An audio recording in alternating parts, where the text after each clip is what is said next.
ama gerçek yüzümüzü gören bir daha. Aklımı sen koru yarab.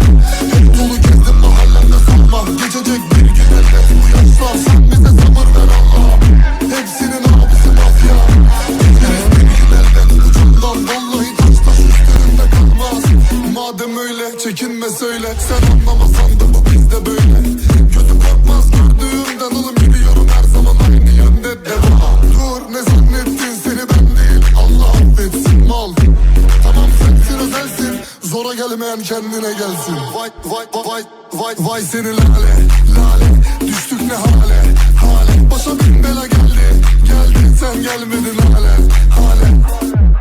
İki takılalım bela, dedim neden olmasın ki fena.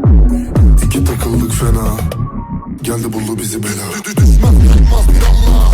Aklımı sen